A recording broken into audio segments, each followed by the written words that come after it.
صبر کا عظیم الشان واقعہ ہے۔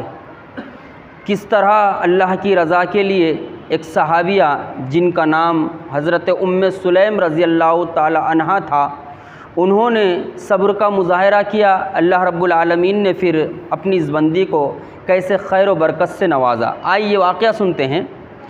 مسلم شریف میں اس واقعے کو بیان کیا گیا ہے۔ حضرت سلیم رضی اللہ تعالی عنہا کے شوہر تھے حضرت ابو طلحہ انصاری رضی اللہ تعالیٰ عنہ۔ ایک دن یہ سفر پر جانے کے لیے تیار ہیں اور ان کے گھر میں جو معصوم سا بچہ تھا حضرت ابو طلحہ رضی اللہ تعالیٰ عنہ کا بیمار تھا۔ سفر سے جانے سے پہلے حضرت ابو طلحہ رضی اللہ تعالیٰ عنہ نے اپنی بیوی سے کہا اس بچے کی دیکھ بھال کرنا، میں ذرا کام سے باہر جا کر آتا ہوں۔ حضرت ابو طلحہ رضی اللہ تعالیٰ عنہ کام سے چلے گئے اور اللہ کا کرنا ایسا ہوا، لوٹتے لوٹتے کافی رات ہو گئی۔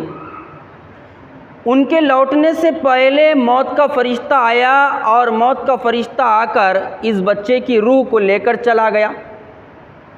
اس معصوم سے بچے کا انتقال ہو گیا حضرت ابو طلحہ رضی اللہ تعالیٰ عنہ کے۔ جب اس بچے کا انتقال ہوا، طلحہ رضی اللہ تعالیٰ عنہ حضرت سلیم رضی اللہ تعالیٰ عنہ نے اپنے بقیہ بچوں کو جمع کیا اور جمع کر کے کہنے لگی، اے میرے بچوں، تمہارا معصوم سا بھائی تم سے جدا ہو گیا ہے، لیکن یہ اس بات کو یاد رکھنا تم اس وقت تک اپنے ابا جان کو، اپنے ابو کو بتانا نہیں جب تک میں نہ بتاؤں، یعنی تم نہیں بتانا۔ اس بچے کے موت کی خبر میں دوں گی تمہارے ابا جان کو۔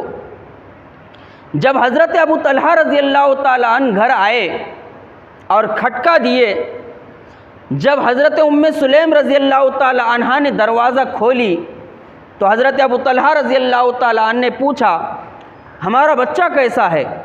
تو سلیم رضی اللہ تعالی عنہ کہنے لگی پہلے سے بہتر ہے، حالانکہ انتقال ہو چکا تھا اور حضرت سلیم رضی اللہ تعالی عنہ نے اس معصوم بچے کو ایک کپڑے میں باندھ کر ایک کونے میں رکھ دیا تھا۔ اب ذرا اس خاتون کا صبر دیکھیے، آج اگر ہماری خاتون ہوتی، ہماری عورتیں ہوتی تو کیسا واویلا مچاتی، کیسے چیخ پکار کرتی، اپنے شوہر کو کہتی کب سے چلے گئے، اپنے بچے کی فکر نہیں ہے، اپنے بچوں کی تم فکر نہیں کرتے۔ حالانکہ سلیم رضی اللہ تعالی عنہ نے کیا کہا جب حضرت ابو طلحہ نے پوچھا ہمارا بچہ کیسا ہے تو کہنے لگی پہلے سے بہتر ہے۔ معمول کے مطابق اپنے شوہر حضرت ابو طلحہ کو کھانا کھلایا، بچے کا انتقال ہو چکا ہے۔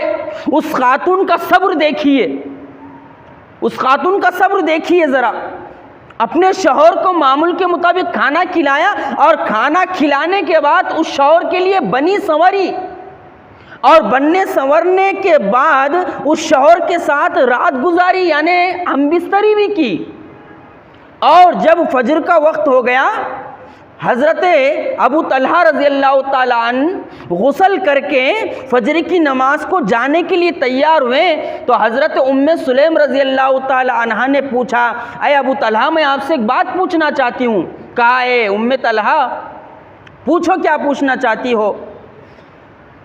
کہنے لگی اے ابو طلحہ کوئی شخص ہمارے پاس امانت لا کے رکھے اور پھر امانت لا کے رکھنے کے بعد وہ امانت ہم سے مانگنے کے لیے آئے، کیا ہمیں وہ امانت دے دینی چاہیے؟ تو حضرت ابو طلحہ کہنے لگے کیسی بات کرتی ہو اے سلیم، کوئی شخص ہمارے پاس امانت لا کے رکھے اور وہ مانگنے کے لیے آئے، ہمیں چاہیے کہ وہ امانت ہم لوٹا دے۔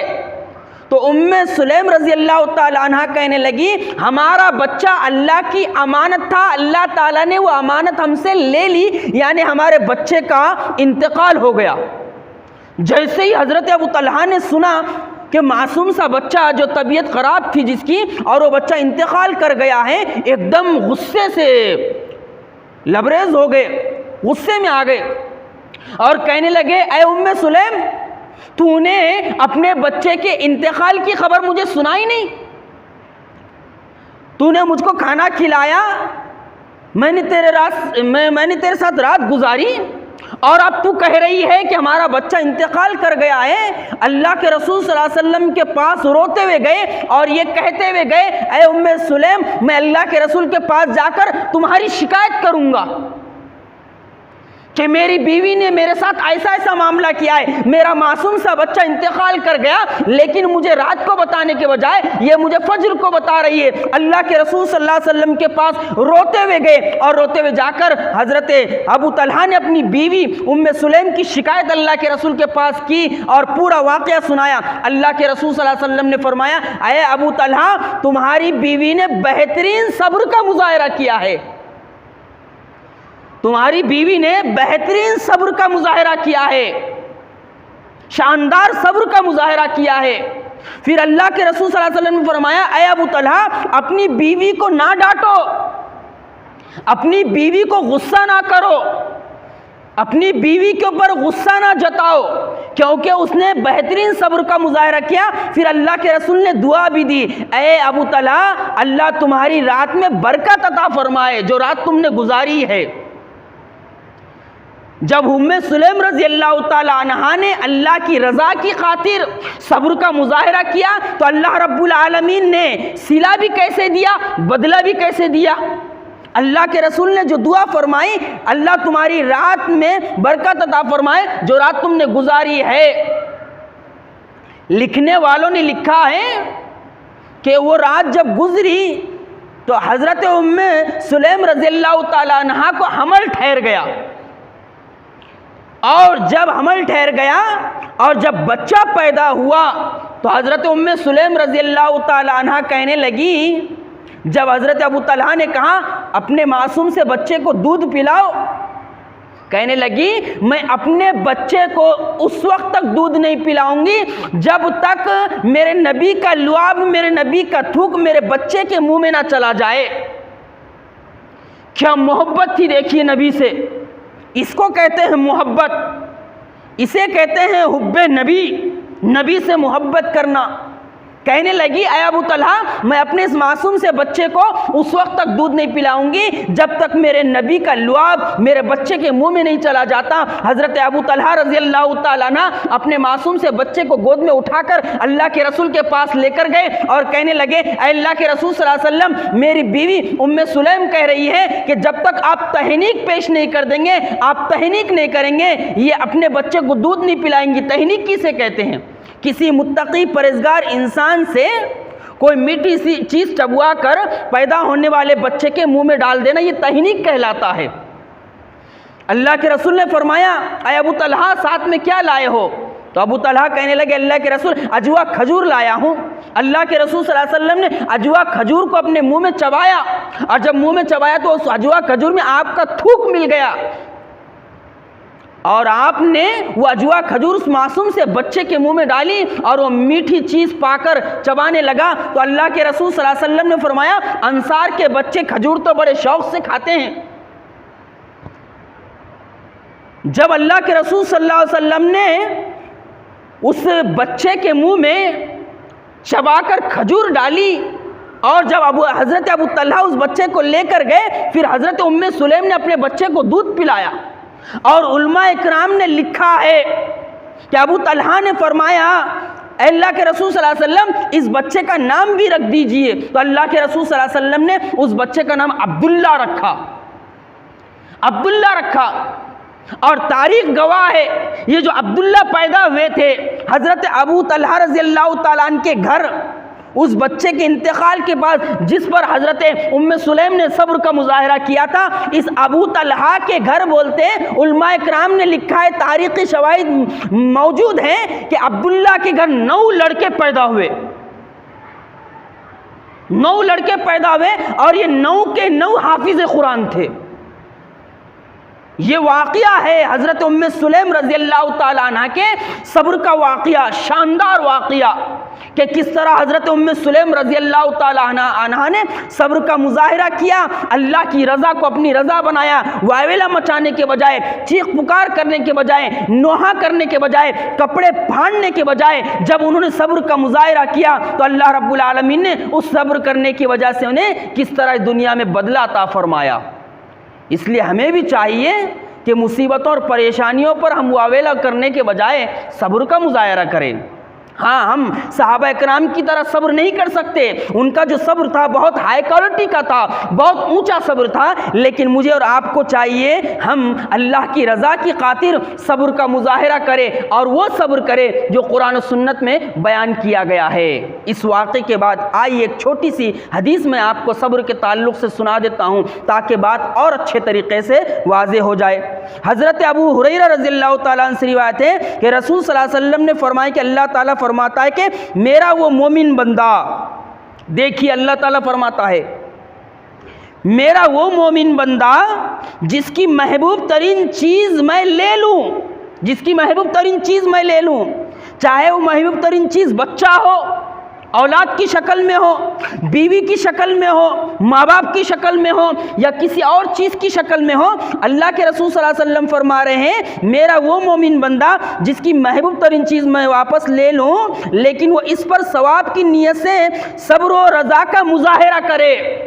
میں اپنے بندے سے کوئی چیز چھین لوں، لے لوں، اس کے بچے کو جو ہے چھین لوں، اس سے اس کے ماں باپ سے چھین لوں، اس کے ماں باپ کو چھین لوں اور اس کی محبوب ترین چیز چھین لوں اور وہ اس پر صبر کرے ثواب کی نیت سے، تو اللہ کے رسول صلی اللہ علیہ وسلم فرما رہے ہیں اس کے لیے میرے پاس جنت کے سوا کوئی بدلہ نہیں ہے، اس کے لیے میرے پاس جنت کے سوا کوئی بدلہ نہیں ہے۔ مطلب کیا ہوا؟ مطلب یہ ہوا کہ جب کوئی بندہ اللہ کو راضی کرنے کے لیے صبر کا مظاہرہ کرتا ہے، اللہ تعالیٰ صبر کرنے کی وجہ سے اس کو کیا بدلہ دیتا ہے؟ صبر کا بدلہ سوائے جنت کے اور کچھ نہیں ہے۔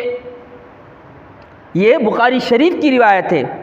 تشریح میں لکھتے ہیں، ذرا غور سے سنیے، بچہ، بیوی، والدین وغیرہ یہ سب انسان کے لیے محبوب ترین چیز ہیں، ان کی وفات پر اللہ کا حکم سمجھ کر صبر کرنا کمال ایمان کی علامت ہے، اور بے صبری، جزا فضا اور اول فول بکنا یہ ضعف ایمان کی دلیل ہے۔ بہت سارے لوگ ہوتے ہیں کہ اگر معصوم سا بچہ فوت ہو جائے، خاص کر خواتین، اللہ نے ہمارے بچے کو کیوں چھین لیا، اللہ کو ہم ہی کیوں ملے تھے، ہم ہی ملے تھے کہ اللہ کو، حالانکہ اللہ تعالیٰ کا قانون ہے زندگی اور موت، اللہ تعالیٰ نے اللہ تعالیٰ نے زندگی اور موت کو رکھا ہے، اور اللہ تعالیٰ جب چاہتا ہے جس کو موت دے دیتا ہے۔